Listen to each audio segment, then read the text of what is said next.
నమస్తే. తెలంగాణలో అధికారంలోకి వచ్చిన కాంగ్రెస్ పార్టీ అసెంబ్లీ ఎలక్షన్స్ కావచ్చు, ఇక్కడ పార్లమెంట్ రీసెంట్గా జరిగిన పార్లమెంట్ ఎలక్షన్స్ అయిపోయిన తర్వాత కంప్లీట్గా మేము ప్రజలపైన దృష్టి పెడుతున్నాం అండ్ అందులో ముఖ్యంగా రైతులపైన దృష్టి పెడుతున్నాం అని చెప్పేసి చెప్తున్న పరిస్థితి. కానీ ఒకవైపు చూసుకుంటే తడిసే దానిని కొనే దాఖలాలు లేవు, ఇక్కడ బస్తాలు లేవు, ట్రాక్టర్లు లేవు, రైస్ మిల్లు అలాగే ఉంటున్నాయి. అండ్ ఈ వర్షాలు పడడం వల్ల రైతులు అక్కడ ధాన్యం కానివ్వండి పిడుగుపాటుకు పడి చనిపోయిన కూడా పరిస్థితి ఏర్పడింది. సో దీని అన్నిటి విషయంలో మనతో పాటు మాట్లాడడానికి పృథ్వీరాజ్ గారు ఉన్నారు. మాట్లాడదాం. అన్న నమస్తే. అన్న నమస్తే. జై తెలంగాణ. జై తెలంగాణ. అలా చెప్పండి అన్న, మొదటిగా ఇప్పుడు రేవంత్ రెడ్డి ఏమన్నారు అంటే రైతులపైన దృష్టి పెడుతున్నాం, మన దర్శన ధాన్యాన్ని కూడా కొంటామని చెప్పేసి ఉంటుంది. సో ఆ పరిస్థితి ఉందా తెలంగాణలో ఇప్పుడు? 180 రోజులు దాటిపోయినట్టుంది కదా, ఆల్మోస్ట్ 6 నెలలు. అంటే అవును, పొద్దుగా లేస్తే పల్లెంలో కనబడేది మనకు భూగా కనబడుతుంది, అవును, అన్నం కనబడుతుంది. మనం ఎక్కడికి వెళ్ళి వస్తున్నది, దీని మూలం ఏంటంటే వ్యవసాయం. అవును, అది లేనిది ఇది నడవదు. వాళ్ళ పరిస్థితి ఎట్లున్నదంటే పల్లెం నిండా కళ్ళం నిండా గింజలున్నా పల్లెం నిండా మెతుకులు లేవు అనే కాడ రైతు కష్టపడి నాట్లేసి నీరు పోసి కుప్పలేసి దాన్ని కాపాడి దాంట్లోకి వెళ్ళి కలుపు ముక్కలు తీసి అంతా తీసుకొచ్చి కళ్ళంలో కాడిపోయి వచ్చిన తర్వాత సంతోషంగా ఉండేటువంటి రైతు అకాల వర్షాలతో ఇలా దాదాపు 10 రోజుల నుంచి జరుగుతున్నది అంతా. మరి పంట నష్టం ఇట్లా ఇది రైతులు ఈవెన్ మ్యాంగోస్ సంబంధించి మామిడి పిందెలు మామిడి కాయల కాడికెళ్ళి ఆ పంట కూడా ఒక దిక్కు నష్టపోయింది, రాలిపోయి నష్టపోయింది. అక్కడ నుంచి కళ్ళం కాడికి వెళ్ళి పల్లెం కాడికి వచ్చే వరకు వాళ్ళ పల్లెలను అయితే మెతుకుంటలేదు. ఎందుకంటే ఈ మధ్యలో జరిగేటువంటిది నష్టపోయి అప్పుల పాలవుతున్నారు. మినిమం సపోర్ట్ ప్రైస్ లేక జరుగుతున్నది. గత ఎలక్షన్ల కన్నా ముందు నుంచే దీని విషయంలో మాకు మినిమం సపోర్ట్ ప్రైజ్ కావాలని చెప్పని ఢిల్లీలో కూడా కొట్లాడేసి నల్ల చట్టాలకు వ్యతిరేకంగా కొట్లాడి దానికి దాదాపు 750 మంది దాకా చనిపోయిన మొత్తం ఆ పోరాటంలో చనిపోయినారు. పొద్దున్న లేసే పేపర్ చూడండి మీరు, ఎక్కడో ఏదో కార్నర్లా ఎవరో ఒకరిద్దరు మీకు ఆత్మహత్యలు జరుగుతూ ఉంటాయి. శివాలయ ఊరేగుతున్నారమ్మా రైతన్నలు, నడి సేన్లలో సమాధులైన రమ్మ కూలని అన్నారు.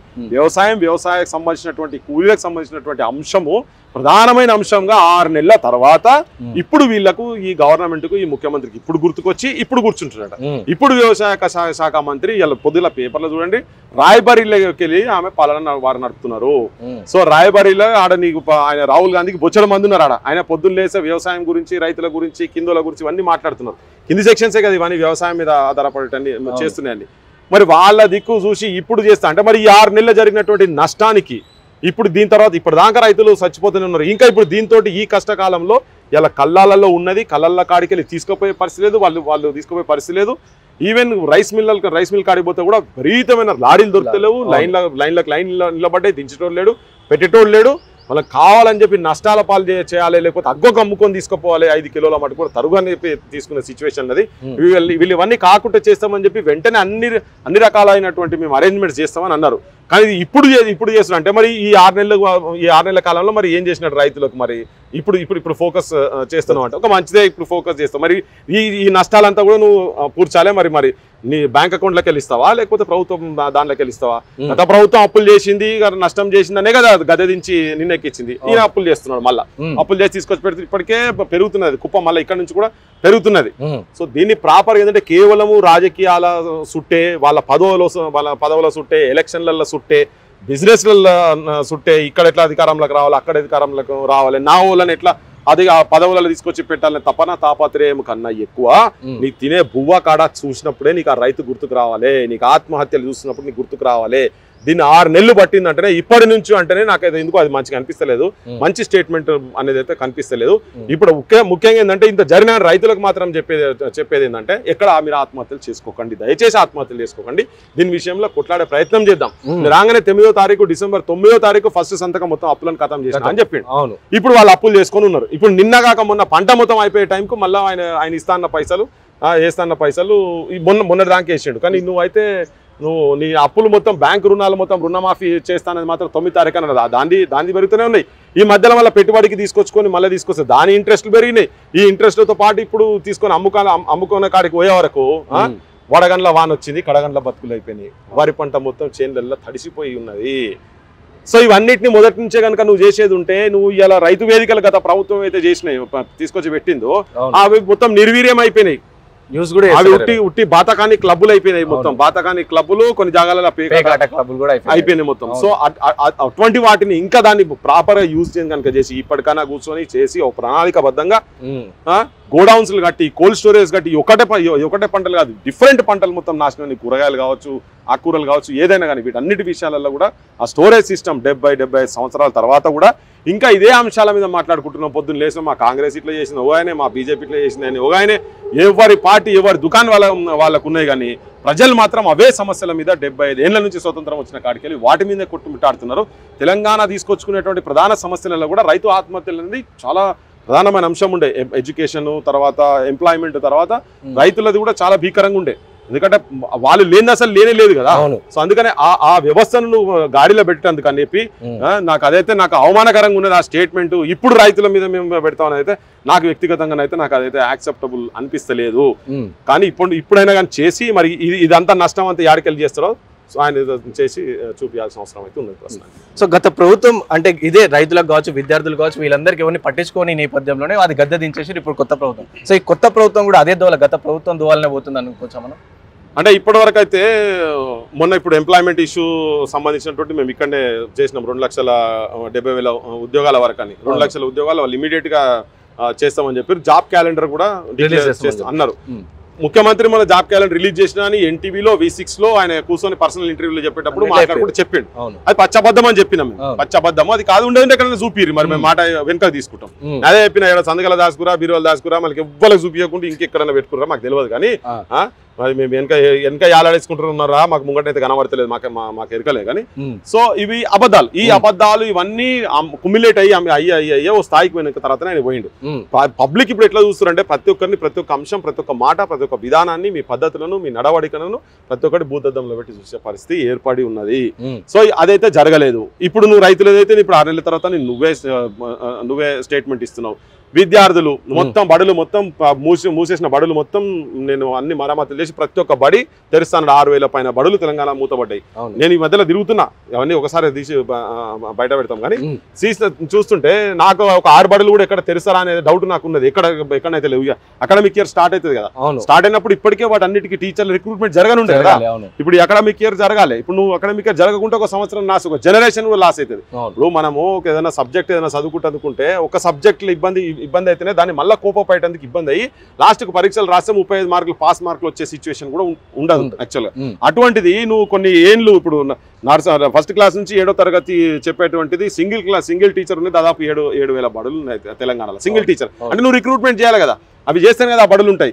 అంటే ఒకటే టీచర్ ఉంటాడు. ఫిజికల్ ఎడ్యుకేషన్ డిపార్ట్మెంట్ అయితే వాడే లెక్కలు చెప్పాలి, వాడే తెలుగు చెప్పాలి, వాడే ఇంగ్లీష్ చెప్పాలి, వాడే సోషల్ సైన్సెస్ చెప్పాలి, అన్ని అతలాలే చెప్పాలి. లాస్ట్కి విజిల్ కొట్టుకొని కూడా ఆడిపించేది కూడా ఆయన చేయాలి. సో ఆడ ఒక తెలుగు టీచర్ ఉంటే కూడా సేమ్ అంతే మిగతా సబ్జెక్టులు అంతా అట్లా సింగిల్ టీచర్లు తెలంగాణలో అట్లా ఉన్నాయి. సింగిల్ అర్రలో ఉన్న బడులలో తెలంగాణలో అట్లనే 6,800 దాకా సింగిల్ అర్రల బడులు ఉన్నాయి తెలంగాణలో. సో ఇవన్నీ అవుతున్నాయంటే మరి ఈ గత 6 నెలలను చూస్తేనైతే నాకైతే ఎక్కడైతే కనబడలేదు. తిరుగుతున్నాం కదా, ఎక్కడైతే కనబడతలేవు. సో బడులు కావచ్చు, ఇవి కావచ్చు, ఉద్యోగాల సంఘం సంబంధించి కావచ్చు, వ్యవసాయం అయితే నువ్వు ఇప్పుడే పెడతా అన్నావు. పోయి ఆడ ఎలక్షన్లో తిరుగుతుంది మా వ్యవసాయ మంత్రి, రాయబరేలీలో తిరుగుతుంది, రాహుల్ గాంధీ ఎన్నికల్లో ఆమె తిరుగుతుంది. మరి రైతులు కళ్ళ కాడ కూర్చొని ఊరేసుకున్నా వస్తారా? సో పాలన ఎక్కడో పెట్టేసేసి నేల విడిచి సాము చేస్తే నడవదు.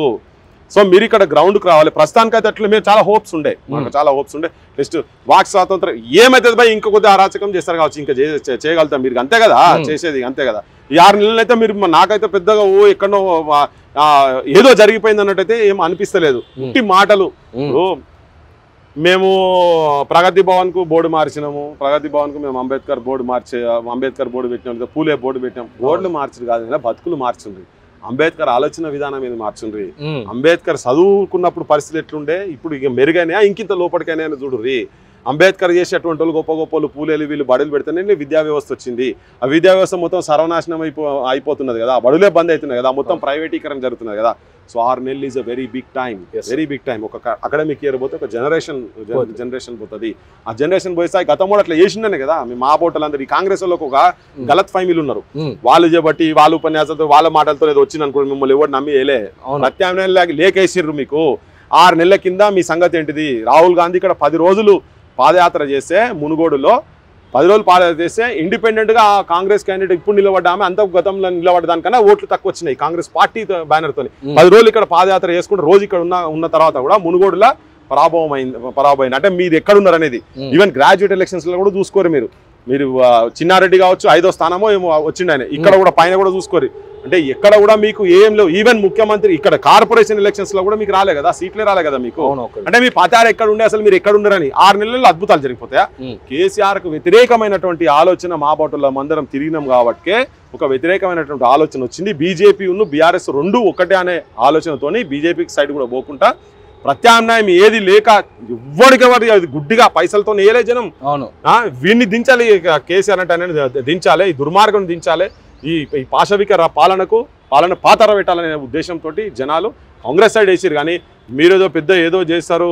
మీరు ఎక్కడికెళ్ళి ఊడిపడ్డారు అని చెప్పని ఎవరు వేయలే ఆ గలత్ ఫ్యామిలీలో కూడా ఉండకండి మీరు ఉంటే మీరు అంధకారంలో ఉన్నట్టు మిమ్మల్ని కూడా దించుడు లేకపోతే మిమ్మల్ని సెటిరైట్ చేసుడు పెద్ద పనిగా జనం ఆలోచిస్తారు మేముగా జనం మీరు సమస్యలను కరెక్ట్ పరిష్కారం చేసిరు అనుకో చూపిస్తుంది ఉంటే మా బొట్టలో మాటలే ఉండేవి మా బొట్టలకు వాల్యూ ఉండదు కానీ ఇది ఉన్నది కాబట్టి ఇప్పటి నుంచి కాదు కొట్లాడేది ఇప్పటి నుంచి కూడా కాదు కదా మేము ఆంధ్ర పాలనలో నుంచి కూడా కొట్లాడినాం కడగండ్ల మా బతుకులో వడగండ్ల వానబడి వరి పంట మునిగిపోతే 100 నోటు చూపిండ్రు అని కొలువైన వాళ్ళ జాగాల కొబ్బరి చెట్లు కూలితే కోట్ల నష్టం వచ్చిరని దొంగ లెక్క కట్టిండ్రు అని చెప్పుకుంటే తిరిగిన వాళ్ళం మేము చంద్రబాబు పాలన మీరు వీళ్ళందరూ ఆ పార్టీలే కదా ఉన్నది ఇంతకుముందు సో అప్పటి నుంచి కొట్లాడేది కొత్త ఏం కాదు చంద్రబాబు అసలు ఒక రాక్షస పాలన చూపించాలి అంతకన్నా పెద్దోళ్ళు కాదు కదా వీళ్ళంతా సో వాళ్ళ వ్యతిరేకంగా కొట్లాడినాం కరెక్ట్ ఉండేది మేము కూడా ఎక్స్పెక్ట్ చేసినాం కరెక్ట్ ఉంటుంది కావచ్చు అనుకుని మా హోటల్ సపోర్ట్ చేసే వచ్చి కూర్చున్నారు కానీ మీరు ఫూల్స్ ప్యారడైజ్లు ఉండకండి మీరు ఫాల్స్ నోషన్స్ ఫూల్స్ ప్యారడైజ్లు ఉండకండి ప్రజలు తిరగబడతారు మీరు ప్రాపర్ గా చేయాల్సిందే మీ గవర్నెన్స్ ప్రాపర్ గా చేయకపోతే మీరు కూడా ఉండరు